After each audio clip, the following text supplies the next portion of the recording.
भिलनी महातपस्विनी शबरी जा को नाम, मतंग मुनि कह कर गए तो हे मिलेंगे राम। सोने की चिड़िया मां भारती और सत्य सनातन धर्म के सबसे आदर्श पुरुष मर्यादा पुरुषोत्तम भगवान राम, जो वर्षों की तपस्या के बाद ऋषि मुनियों को भी नहीं मिलते, मगर एक भीलनी शबरी के घर स्वयं चल के आके न सिर्फ दर्शन देते हैं बल्कि उस भीलनी के जूठे बेर भी खाते हैं।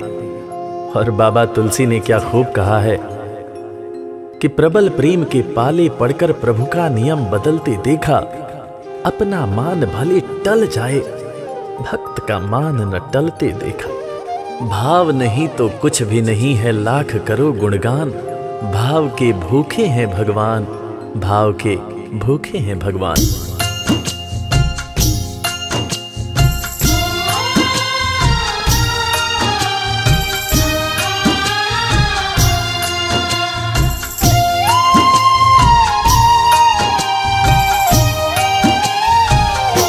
भाव के भूखे हैं भगवान, भाव के भूखे हैं भगवान, भाव के भूखे हैं भगवान, भाव के भूखे हैं भगवान। भाव नहीं तो कुछ भी नहीं है, भाव नहीं तो कुछ भी नहीं है, लाख करो गुणगान। भाव के भूखे हैं भगवान, भाव के भूखे हैं भगवान, भाव के भूखे हैं भगवान, भाव के भूखे हैं भगवान।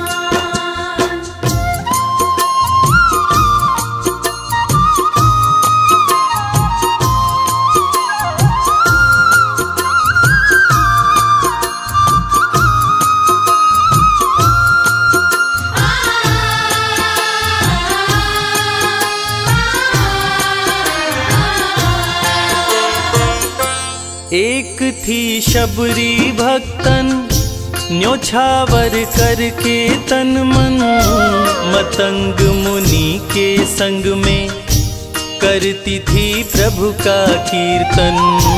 मतंग मुनि के संग में करती थी प्रभु का कीर्तन। बागों से चुन चुन लाती, प्रभु को फूल चढ़ाती, गंगा के पावन जल से रोज स्नान कराती। गंगा के पावन जल से रोज स्नान कराती। चरण धो के श्री राम का करती, चरण धो के श्री राम का करती, चरणामृत का पान। भाव के भूखे हैं भगवान, भाव के भूखे हैं भगवान, भाव के भूखे हैं भगवान, भाव के भूखे हैं भगवान।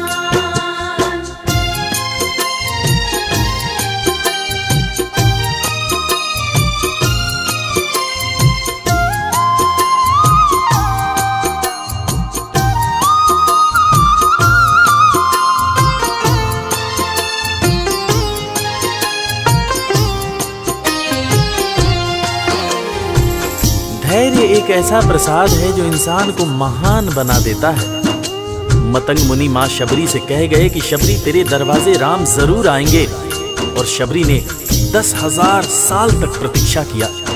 शबरी को देखने वाले न सिर्फ उसे पागल कहते थे बल्कि कहते थे, ये कौन दिखात कुटी मां नारी ते उत जाती है मूद भरी, छिन भीतर बाहर होत छिना सुख सो नहीं बैठत एक घड़ी, यही के तन में कछु पीर भई ये वियोगिन मानस माहि जरी, अब जान पड़ी रघुनाथ के प्रेम की मूर्ति रूप ये है शबरी। मतंग शबरी को बताए, बहु भांति समझाए, सबर कर कुछ दिन शबरी, मिलन के दिन अब आए। सबर कर कुछ दिन शबरी, मिलन के दिन अब आए। राम जी तुमसे मिलेंगे मेरी कुटिया में आकर, शबरी को धैर्य बंधा कर समाधि लिए गुरुवर। शबरी को धैर्य बंधाकर समाधि लिए गुरुवर। राम नाम में लीन हो गई, राम नाम में लीन हो गई, गुरु से पाकर ज्ञान। भाव के भूखे हैं भगवान, भाव के भूखे हैं भगवान। भाव के भूखे हैं भगवान, भाव के भूखे हैं भगवान।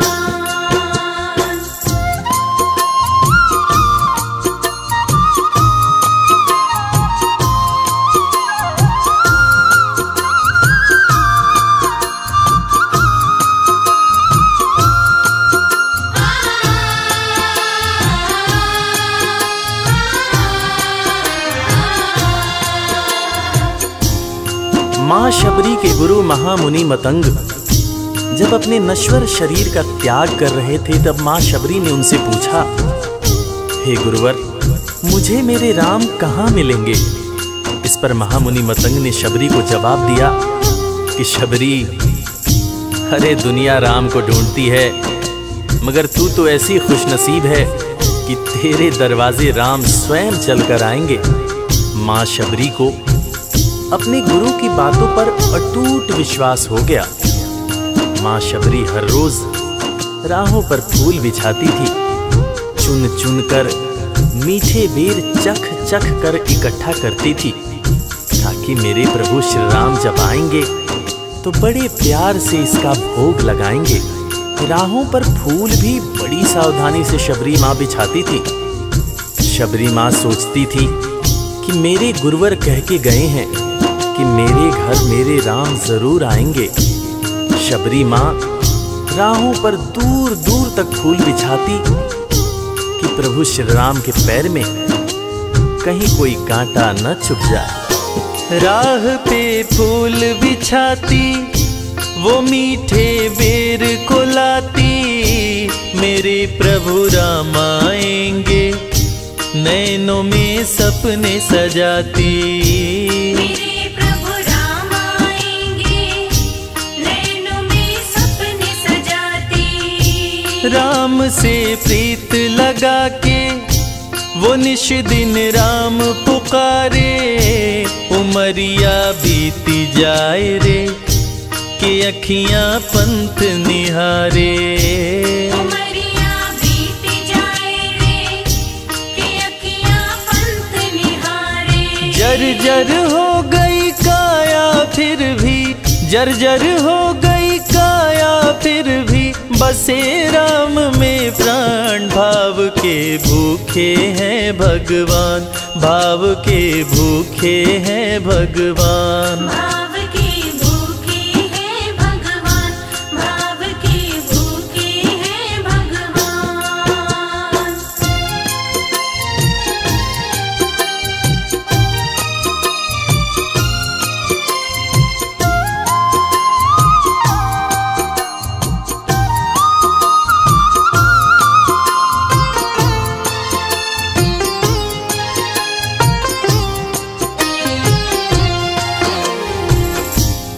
समय समय के साथ बीतता गया।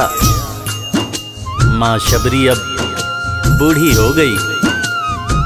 मां शबरी की उम्र जैसे जैसे बढ़ती गई, प्रभु श्री राम के प्रति उसका प्यार और भी ज्यादा गहरा होता गया।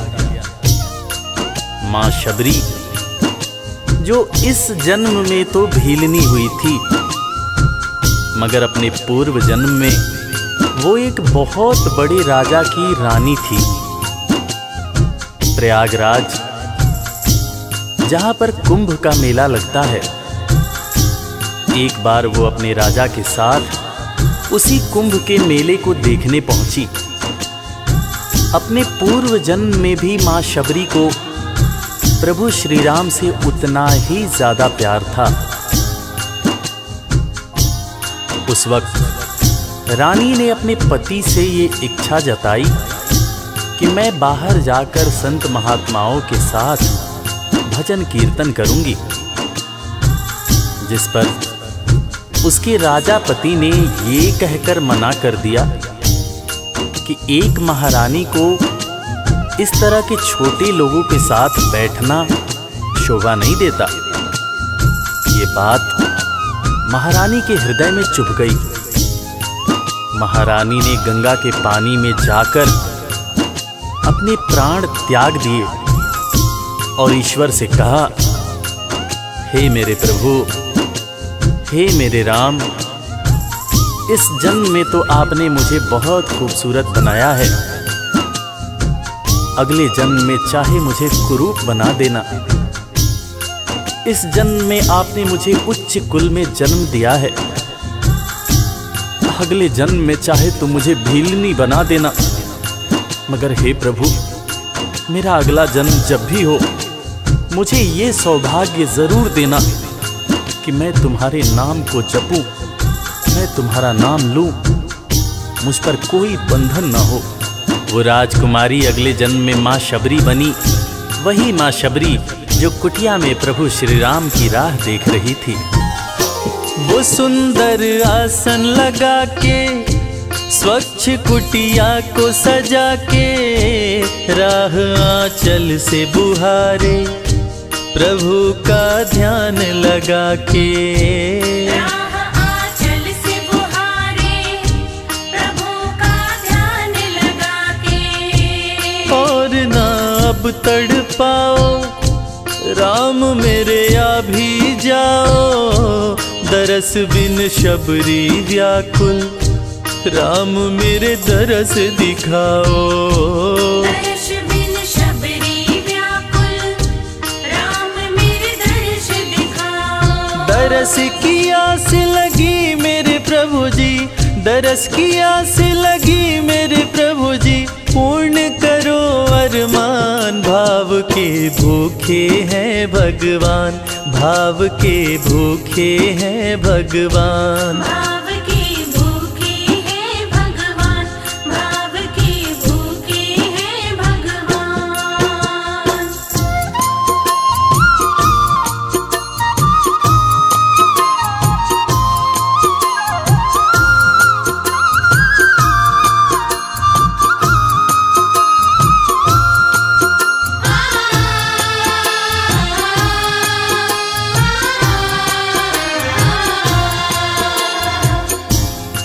अजगर करे न चाकरी, पंछी करे न काम, दास मलूका कह गए सबके दाता राम।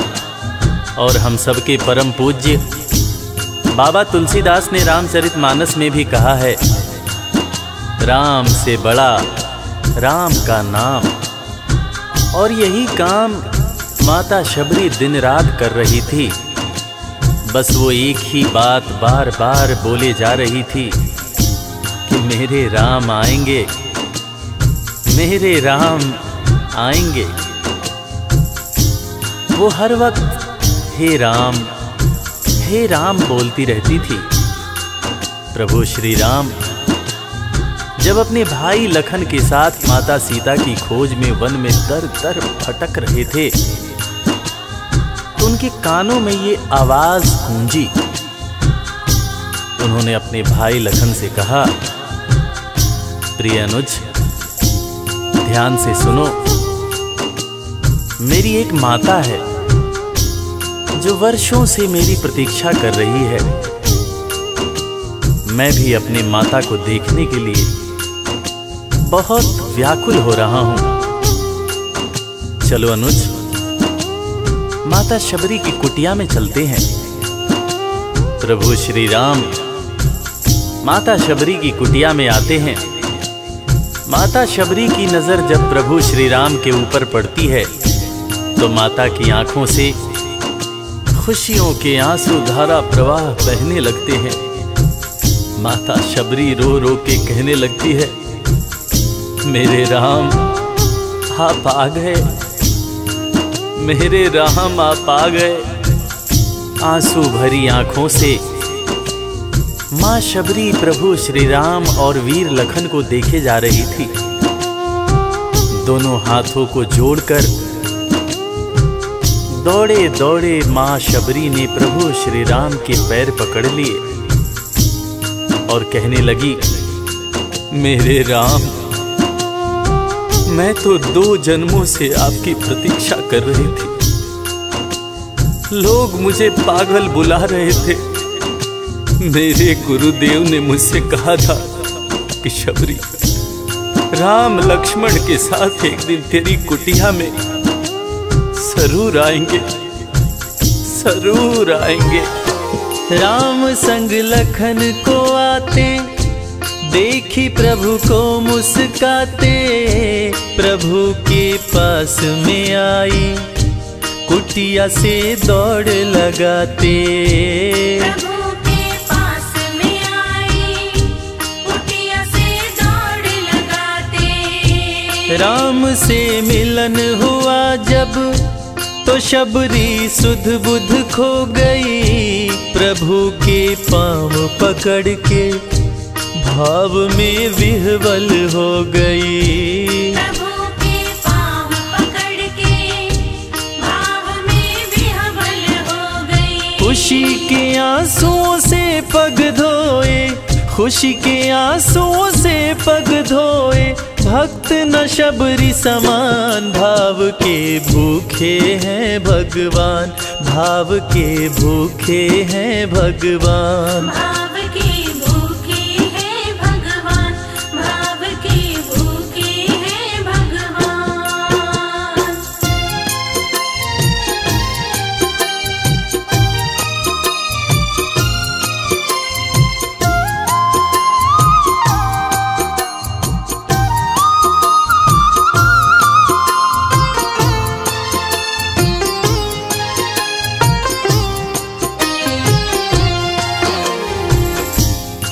मित्रों, मैं रविराज आप सबको आज एक बात बताना चाहूँगा। वो बात जो मुझे मेरे गुरुदेव फरीद हसन खान साहब ने बताई है।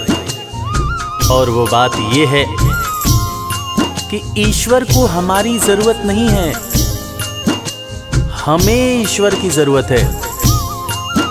ईश्वर हमारे बिना भी पूर्ण है, मगर हम ईश्वर के बिना हमेशा ही अपूर्ण हैं।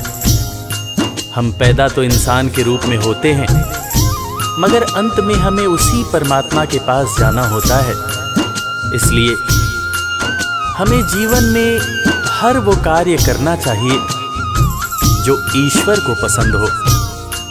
और ईश्वर को सिर्फ यही पसंद है कि हम नेक दिल बने, दयालु बने और सदैव ही अच्छाई के मार्ग पर चलें, चाहे कितनी भी कठिनाई क्यों न हो। और हमेशा अपने परमात्मा को याद करते रहें, चाहे ईश्वर के रूप में, चाहे अल्लाह के रूप में, गुरु नानक देव जी के रूप में, चाहे ईसा मसीह के रूप में। जो भी इंसान ईश्वर को याद रखता है वो कभी जीवन में किसी का बुरा नहीं कर सकता। बुरा करना तो दूर की बात है, वो किसी का बुरा सोच भी नहीं सकता है। उसका मन हमेशा साफ और शांत रहता है। मन हो गर निर्मल संजय, प्रभु जी दौड़े आते, प्रसाद की बात करें क्या, वो झूठे बेर भी खाते। प्रसाद की बात करें क्या, वो झूठे बेर भी खाते। बात है सच्ची लेकिन हम सब, बात है सच्ची लेकिन हम सब इससे हैं अनजान। भाव के भूखे हैं भगवान, भाव के भूखे हैं भगवान। भाव के भूखे हैं भगवान, भाव के भूखे हैं भगवान। भाव नहीं तो कुछ भी नहीं है, लाख करो गुणगान। भाव के भूखे हैं भगवान। भाव के भूखे हैं भगवान, भाव के भूखे। इस कथा के लेखक पंडित संजय तिवारी जी, साउंड इंजीनियर श्री कैलाश डंडरियाल जी, मैक्स स्टूडियो दिल्ली, संगीतकार लवली शर्मा, मैं आपका अपना रविराज और वीर म्यूजिक परिवार की तरफ से आप सभी को कोटि कोटि प्रणाम करता हूँ। किसी भी त्रुटि के लिए हम क्षमा प्रार्थी हैं। बोला भक्त और भगवान की